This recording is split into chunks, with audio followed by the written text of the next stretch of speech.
Welcome back to my channel. आज बात करेंगे शत्रु बोर्ड में 85 एपिसोड में बात करेंगे भारत की जाति व्यवस्था के बारे में। और जिन लोगों को ये अभिमान है कि वो ब्राह्मण ठाकुर बनिया है इसलिए वो बाकी लोगों से बेटर है, एक जनरल वो है, मतलब कंप्लीटली नहीं वो कहा जा सकता, बट तब भी ये बात है। तो अभी सरकार ने क्या किया, बड़ी समझदारी से जनरल में भी 10% कोटा जो है वो गरीब लोगों के लिए वो प्रोवाइड कर दिया। तो गरीब तो आपका वो भी है, क्या नाम है, ओबीसी। गरीब आपका एससी भी है। बट गवर्नमेंट को पता था इसमें सिर्फ जनरल वाले ही आएंगे, क्योंकि ओबीसी को तो ओबीसी की वो मिल ही रही है ना, जो फायदा है। ठीक है, ये एक तरीके से क्रीमी लेयर वाली सिचुएशन है, बट जनरल जनरल पॉपुलेशन के लिए, जनरल कैटेगरी जो पॉपुलेशन है उसके लिए। ठीक है, तो मेरा एक कजिन है, कजिन मेरे हैं, कजिन का लड़का है ना। मेरे भैया लोग थोड़ा बड़े हैं, भाई मेरे कजिन लोग जो है काफी एज में बड़े हैं मेरे से। तो उनका लड़का जो है 22-24 साल का है। तो उसने जो है यूपी पुलिस का एग्जाम दिया, कांस्टेबल वाला। ठीक, उसके नंबर है 124, जनरल मेरिट गई 125, एक नंबर से वो लड़का रह गया। ठीक, फिर उसने बताया कि जो गरीब जनरल की जो रैंक गई है वो गई है 105। ठीक है, अब आप देखिए कहाँ 125 और कहाँ 105।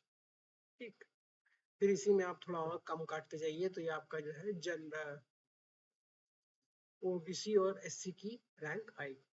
ठीक है, तो ये मैं बताना क्यों चाह रहा हूँ कि ये बात ये नहीं है कि आपके पास कौन सी एंसेस्ट्री है। ठीक है, आप कौन से मिश्रा हैं, कौन से ठाकुर हैं, कौन से बनिया हैं। बात है रिसोर्सेज की, कि आपको कितने अच्छे स्कूल में एडमिशन मिला, फिर आपकी डाइट कैसी थी, फिर आपके पढ़ाई पे कितना खर्चा किया गया, आपके ट्यूशन पे कितना खर्चा किया गया, आपके आने जाने पे कितना खर्चा किया गया, है ना।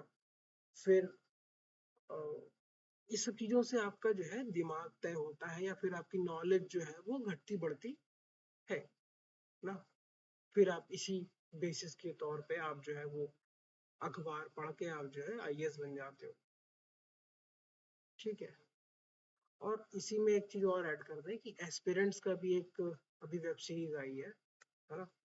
तो उसमें नवीन कस्तूरिया जो है वो वेल टू डू फैमिली से रहते हैं।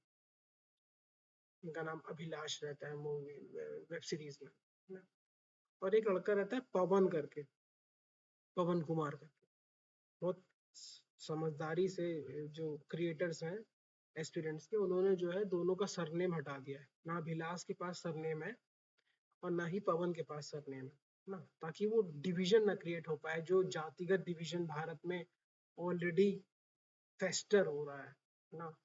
जो दूसरे देश चाहते हैं कि भारत में लड़ाई हो जाए आपस में, वो ना होने पाए, इसलिए एस्पिरेंट्स वालों ने बड़ा समझदारी से काम किया। सेकंड, उन्होंने ये किया है कि क्यों इंग्लिश और हिंदी के बच्चों में जो है वो 10% ही हिंदी वाले पास होते हैं और बाकी 90% इंग्लिश वाले पास होते हैं। उसका कारण है कि हिंदी वालों को जो है वो रिसोर्सेज नहीं मिलते। और ये बात अभिलाष कहता भी है वेब सीरीज में। तो उसका मानना ये रहता है, जैसे मान लीजिए कि जो जो हिंदू की जो है वो न्यूज़पेपर है या फिर और चीजें हैं, इन सब चीजों से जो है आपको जो है एक एडवांटेज मिलता है, एक इकोनॉमिक एडवांटेज मिलता है उस बच्चे के ऊपर जो कि उतना ही economically well to do family से नहीं आया ना। तो इसको अगर सिर्फ जनरल वर्सेस जनरल रखा जाए ना, क्योंकि फिर बात जो है गड़बड़ होने लगती है जैसे आदमी कहीं और जाता है। तो आप देखिए कि कितना वो है कि क्लियर कट रिप्रेजेंटेशन है कि जो लोग economically weaker sections, EWS quota बोलते हैं उसको ना, उसमें है तो वो लोग की रैंक कम जा रही है, और जो बाकी है उनकी जा रही है। अब मेरे कजिन के लड़के ने भी एक बार ट्राई किया था कि वो ईडब्ल्यूएस का वो कोटा बनवा ले, है ना? तो पता लगा उसके पास जमीन जो है वो ज्यादा है, 5-6-10 बीघा जमीन है इनके पिताजी के पास। तो उस हिसाब से उसका फिर वो बन नहीं पाया। लेखपाल ने मना कर दिया कि हम तुम्हारा नहीं बनाएंगे, नहीं तो ये भी अपना ईडब्ल्यूएस कोटा ले लेते तो आराम से जो है इनकी नौकरी लग जाती। बात ये नहीं कि मेरे कजिन की नौकरी लगी कि नहीं लगी, वो तो कुछ ना कुछ आदमी आगे जाके करेगा ही। बात ये है कि जो इकोनॉमिक एडवांटेज है ना, वही आपको जनरल कैटेगरी और फिर ओबीसी और एससी के में वो बांटता है। ठीक है, तो आज अगर आप रिजर्वेशन हटा भी दोगे ना, तो बहुत सारे लोग जो आज सिर्फ इकोनॉमिक बेनिफिट लेने के लिए या फिर अपनी जाति का बेनिफिट लेने के लिए यादव और पाल और एससी बने हुए हैं, वो तुरंत जो है वो अपने सरनेम चेंज कर देंगे, वो गुप्ता, ठाकुर और ब्राह्मण बन जाएंगे, क्योंकि इससे पहले भी हजारों सालों से यही होता आ रहा है। ये एक मैन्युफैक्चर्ड किसे कहते हैं फ्यूड है, एक बैटल है भारत में कम्युनिस्ट के द्वारा, भारत में लेफ्टिस्ट के द्वारा, अमेरिकन एनजीओज के द्वारा, कि ऐसा बताओ कि एक लोग जो है वो हजारों साल से जो है वो बेनिफिटेड रहे हैं चीजों से, जबकि कारण ये है कि उन्होंने मेहनत करी है। हाँ, अगर एक आदमी लखनऊ से उठ के बैंगलोर जाता है, प्राइवेट जॉब करता है, तो ये इसलिए नहीं है क्योंकि वो मिश्रा ठाकुर पाड़े है, वो इसलिए है क्योंकि उसने वो टाइम दिया है, मेहनत दिया है। वो बात सही है कि उसके पास रिसोर्सेस थे पढ़ाई करने के, कई लोगों के पास नहीं होते हैं। तो ये लड़ाई इकोनॉमिक है, ना कि कास्ट बेस्ड।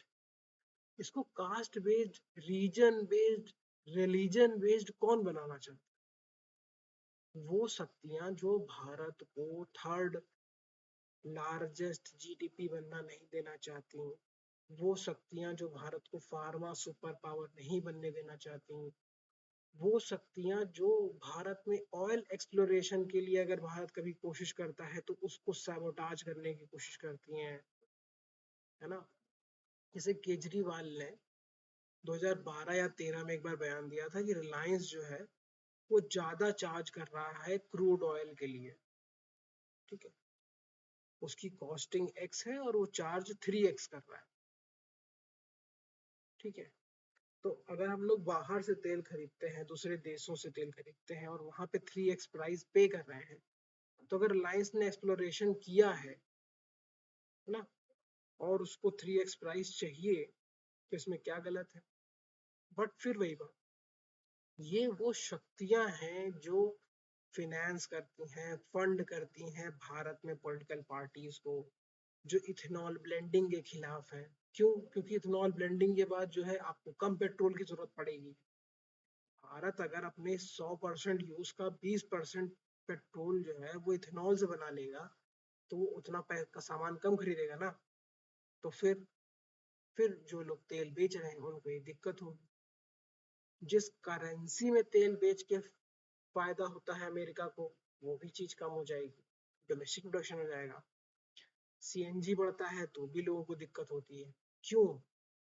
क्योंकि एक एक एक मॉडल चला आ रहा है कि भारत को डिपेंडेंट रखो, चाइना को डिपेंडेंट रखो ना, पूरे मिडिल ईस्ट को जो है अनस्टेबल रखो, ताकि हमारा फायदा होता रहे, ताकि हमारी वॉर इकोनॉमी चलती रहे।